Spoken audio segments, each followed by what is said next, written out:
All right, I changed up a lot of stuff here in the engine bay with primarily the cold side. The Huron twin turbo kit had the passenger side come up there, come around the back in that big rubber coupler. The driver's side came up on the back behind the last primary there. And then it would come into here, that 3-inch pipe, and then it would run down into the fender wall, actually down here. And still made it a pain to get the plug wires and plugs to do maintenance. And then I had that huge coupler. I didn't really like that. It works. Obviously it works. Everybody uses it. I just don't like it. So I changed it up, and I'll show you what I did on the bottom. But for the top stuff, here's the 103 Nick Williams. I got that from DSX, custom engraved. And then the Motion 4-inch into 3.5 quick coupler here. And then this is all 3.5 here. Doghouse, Kevin welded this up for me. Nice job. Everything turned out really nice.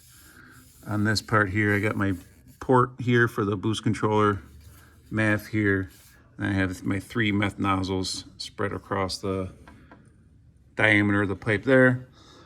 And then my buddy Keith Kearns does all my powder coating. He did a fantastic job on this. It's like a matte black. I'm not sure what the actual color is, but it's exactly what I wanted because it matches the manifold. And then this is actually anodized, and this is anodized. But yeah, really nice parts from those guys. I like to support DSX and Motion. Finished up the vacuum block here. Made a little bracket. That's kind of hard to see. Yeah, you can't really see much there. But I did switch everything to push lock. Everything that I can. You'll see I got one barb there. That's a 5/32. That's going to go to my P3 gauge in the A-pillar, basically. So that's going to be rubber. That's the only way I left that rubber. Everything else is push lock here. And then I have my lines running over here. One goes to the map sensor for the meth.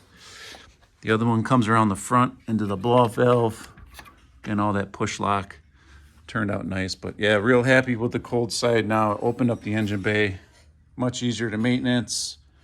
The pipes should be a lot colder. You know, they're not sitting in the engine bay next to the manifolds. And then I'll show you what I had Kevin do from doghouse to my intercooler. So now it's a twin turbo feed on the bottom, dual inlets, 2-inch. I kept it 2-inch because most of the turbos for this type of setup have a 2-inch discharge. So fantastic job on that, Kevin. It looks really good. I'm very, very happy with that. And then you can see here where I wanted the cold pipes to get tucked up in the frame rail. So it goes up and tucks in super tight there. And then it goes down into each turbo. Same thing on this side. Comes out of the intercooler and tucks up real nice in the frame there. And then goes down into each of the turbos. Let me climb underneath there and show you.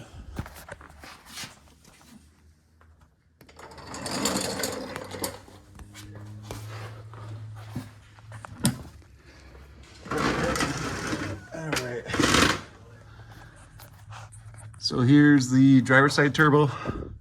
So I took it out and clocked it down instead of running the cold pipes up. And then there is the passenger side turbo, same thing. Took their turbo, I had to take it down to loosen up the compressor housing and move it. But it tucked up pretty nice there. This one tucked up pretty good too. I'm not really worried about ground clearance. I think there's still gonna be plenty. Right? But I'm waiting to see how these turbos actually perform. I hope that they're good and I can just kind of wrap everything up with these. But until then, I don't want to finish this this piping here. I think what I'm going to end up doing is whenever these turbos are the next one's bigger, I'll end up putting aluminum Well, aluminum, get rid of this coupler here and tighten this up into here with aluminum, and then come up and tuck that more into the frame rails here. That's why I didn't get these powder coated either. And then they were hitting here on my end links, so I ended up cutting them and moving them and pounding them in, dimpling them a little bit. So we'll see how they do. If they these turbos work, then I'll do a final cold side pipe down here. But I really like this layout, and it's definitely going to keep the car or the piping cooler. What else did I do down here? Oh, I finished running all my boost lines. So let's see here. Each compressor goes to the bottom of the gate. This one tucks up into all the heat shield. And then there's the gate there. The fittings on the top there. And then the top of the gate on each one comes over into a Y here. And that Y goes up into the solenoid for the boost controller.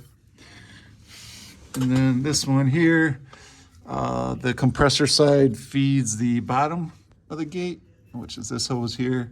I wrapped everything in this heat protection. Anything around any of the hot parts, I wrapped in that. It turned out nice. And then the top of this, one half goes to the Y, and then the other half goes up into the engine compartment for the pressure sensors for the boost leash. So not much has changed down here. It's all pretty straightforward. I just wanted to run everything all push lock, and then I wrapped everything with the heat protectant, zipped it up. I think this is all gonna work just fine down here like that.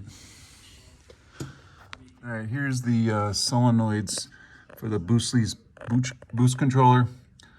I have the motion mount, which I didn't probably need, but whatever, I bought it anyways. This is the plug I gotta plug into it. Right now it's not really hard mounted, but it goes on that bracket. And then this is the front line here. The Y, this goes down and tees off. This is a vent on this side, and then the far side is the feed. So it's tucked up behind there. Once I pressure test everything, I'll put the nut on the bracket over here. Can you even see it? Yeah. Put the nut on the bracket on there, and that squares that up and tucks it away nice. And then all of the wiring, like normal, all the wiring going on the driver's side, I run through the sound tube hole right here. Wrap it in protection, and so it doesn't get frayed on anything. And then the other stuff running into the cabin on the passenger side, I run it through. There's a hole down here. It's very hard to see. There's my meth line, the stainless. And then I have two of my push lock that's going down into the cabin on the passenger side. That's got to go to the sensors. One's a gate sensor, and one is the boost sensor. I'll show you that on the inside. Here on the passenger side, up there's a nice hole in the firewall, the grommet. That's when I run some wires, my meth line, and then now I have these two push lock lines. One's for the gate. Here's the sensors that it gets hooked up to. One's for the gate, and one's for the boost. Yeah, gate and boost. So these sensors will get mounted up into here. And then what I'm thinking for the boost controller is I'm going to put it in the glove box, make a little mount or something for that. Or I might even think about putting it right here in the center, just so I could see it and it's not in the way. You can buy these if you ever want to take it off and replace it. It's not bad. So here's the passenger side. That last plug is impossible to get to with the Huron Speed cold piping out there. You just can't get to it. It's a pain in the ass. So that was another big thing too with getting rid of the cold pipes up here, is maintaining the car. I like to check the plugs. I like to change the plugs. And you just can't do that with the cold side easily. I'd rather run it on the outside how I did it, and leave the engine bay as clean as possible. Shout out to Billy Lane. I love listening to his videos anytime I'm in the shop. Dude's super smart, builds a lot of cool stuff, has some great stories. Old school Choppers Inc., man. was just talking about Billy Lane, one of the guys I listen to all the time. Here you go, Billy. 39 knuckle. I know you're gonna love this thing, man. I'll get it out soon enough, brother. Wiring up the boost controller. I changed my mind on where I was gonna mount it. I was originally thinking to do something here, but I'm gonna put it in the glove box with all the rest of my stuff here. I gotta make a little bracket to put that in there. I just think it would be cleaner without it there, and I could always move it up there if I want to. I'm kind of cleaning up the less of a race car look and feel. And then shout out Billy Lane, Choppers Inc. Always listen to his stuff, super cool. I've been firing these down too when I'm in the garage. Shout out to the Coyote. So here, boost leash, c02 boost controller. It's got two sensors here, one for the gate and one for the boost pressure. The gate goes down to the top of either of the wastegates because they're teed together anyways. And then the boost one, that goes to basically a charge pipe before the throttle body. He very clearly states in the directions, it does not want it after the throttle body in the manifold, like most people do for boost gauges or vacuum gauges. So I had to put a separate port on the charge pipe for that. Not a lot of wiring for these. The other ones had like 6 feet, 8 feet of wiring. These were pretty small, so it'll work there. Tucked it in there. I'll zip tie it in there. One thing I like to do with all my wiring is just throw a little piece of tape on there. There's G for gate, and there's a B for boost, just in case I need to work on these or whatever. It's really easy to see when they're both just the push lock fittings. I do that with all my wiring too. Makes it easy, but this will all tuck up into there and feed up into here. That'll be nice. And then, like I said, I'm gonna make here's my wiring here. I'll make a little bracket and I'll mount it, something over here, and I'll probably tilt it a little bit towards the driver's seat. That way I can open up my glove box here and look at the controller. And then when I'm not messing around with it, just shut it down and be good to go. Here's my launch box. You guys already know that one. Sean Hamilton, 10-speed swap. And then Elky Control Julio. So yeah, that's going to be nice. Everything's going to be tucked. One thing too, guys, everybody asked me why I didn't put the bumper on and drive it around yet. I like to check everything before I, finish wrapping everything up and zip tying and wire tucking and all that stuff. I like to start it and check for leaks. I'm usually really good about not having any issues with any of my stuff. But it would suck putting all this back together and just to find that I have a little leak there or something like that. So, all right, we are wiring the c02 boost leash controller and the P3 gauge now. So this is a bunch of wiring I already have in here. I labeled some stuff for the trans brake, the 2-step, and then I have my scramble buttons here in my steering wheel for motion. So this one's a trans brake, this one's a scramble. And then I have some wideband wiring here that comes up on the dash here. So now I just got to run some hots, some grounds, and some key on. Here's my boost reference for the P3. That's going to be that rubber line I talked about earlier. And yeah, I'll get this all wrapped up and tested. I use these wire nuts when I'm testing. It's real easy that way. And then once I make sure everything's good, then I take the wire nuts off and put good clamps on them. And as usual, got Steve Morris on today. He's got great videos too to listen to when you're working on stuff. All right, I got the boost leash wired up. There's a quick setting. And then over on I had to add some relays. I usually like to run these as negative triggers, just so grounds are easier instead of having 12-volt hots. So I had to switch some stuff. So right now, with the trans brake button, doesn't do anything. And then when you turn the 2-step on, now the trans brake will actually engage. So you can see the box. And And then you'll see the little T for trans brake in the bottom corner. Trans brake, let off. And then the green button is my scramble.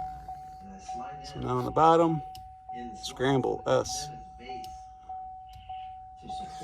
And then when you shut the two-step off, trans brake doesn't work. Trans brake doesn't work. And then there it is. The scramble button still works. 12 volt, still grounded, so I had to switch the relays on that. But yeah, it seems to work pretty good. I got to go through the instructions and set it up, but I think so far so good. Everything's gonna work good. I gotta make a bracket. I'm gonna make a bracket to mount this in there somewhere. Like I said, I was gonna mount it here. Hang on, let me shut this off. I was gonna mount it right here, but I don't know if I want that there all the time. I'm not sure. I got enough wire, I can always move it, but for now I'm just gonna make a little bracket to mount this in the glove box. But my wiring, I do a shrink wrap, and hang on, let me shut the TV off. Billy Lane. My wiring, I do shrink wrap, and there's second relays, triggers. Everything works pretty good. I try to label stuff and then tuck it up and zip tie it up. Everything works pretty good. But yeah, pretty simple. I'm interested to see how it works. I got to do my test leaks and put some pressure in the lines and cycle through it. But I do have a full tank of CO2, and that'll be the next part. All right, we just finished up the boost leash boost controller. I made a little bracket, some double-sided tape in the glove box. That's gonna work good with the trans brake. Watch the little T in the corner. That works good. And then a little S for my scramble again. That works good. So when I'm not messing with the boost controller, I just lock it away. And when I want to make polls and check on it, I just open it up. I did tilt it a little bit to the driver's side. That way it's easier to read. But I think that'll work for now. That's not really going to go anywhere. So yeah, pretty happy with that. And then we mounted the CO2 tank in the back. Show them that too.